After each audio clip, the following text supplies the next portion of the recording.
It's really not going well for Republican Congressman Devin Nunes. He had to step down from his role chairing the House investigation into Trump Russia.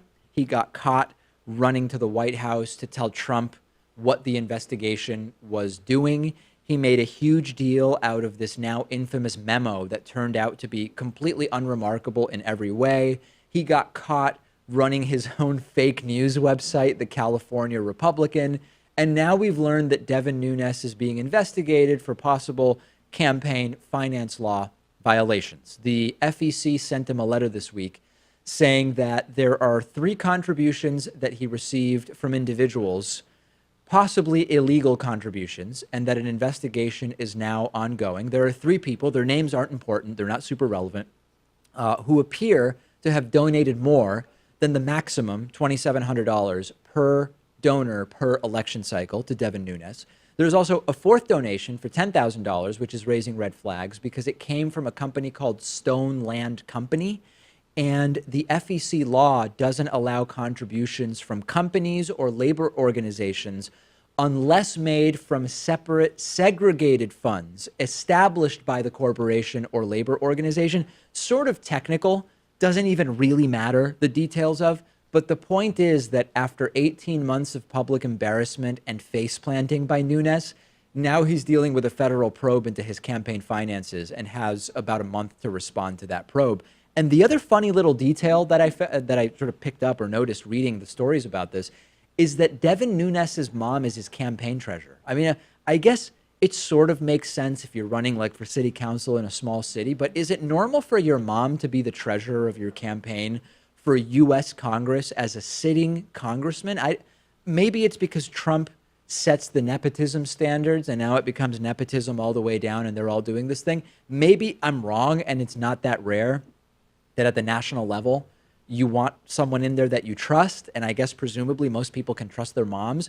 But there's something about this, especially with Nunes, that seems a little bit odd to me. And I don't know in the end who, if anybody, is going to end up in jail or in prison as a result of the Trump administration's actions and their involvement with it.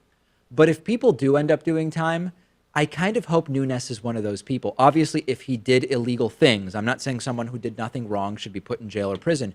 But if he is one of the people that behaved incorrectly, I would like to see him actually face the consequences for it. And the other part of this that's just sort of, I guess, disappointing is that of all the garbage that Nunes has been involved in, 4 sketchy donations is the only thing that's actually being investigated. That just kind of bums me out in a way, but I guess it's something. But big picture, I'm increasingly, I mentioned this earlier with Jeff Sessions and his perjury earlier in the week. I'm increasingly kind of preparing myself for the reality that a lot of these people are going to get away completely without consequences. And the fact that of everything that Nunes has been involved in, what they're looking into is 4 donations made to his reelection campaign.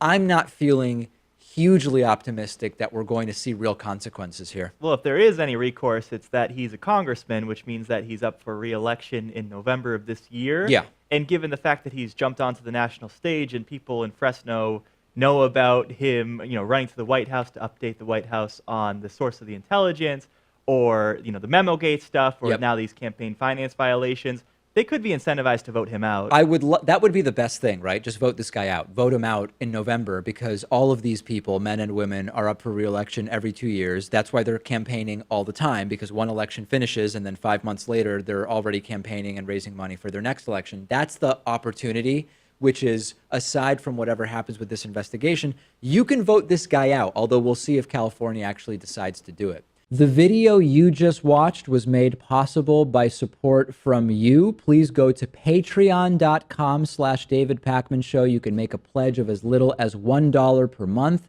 And every dollar helps to support the work that we're doing, particularly in light of the YouTube ad boycott, which has been really bad.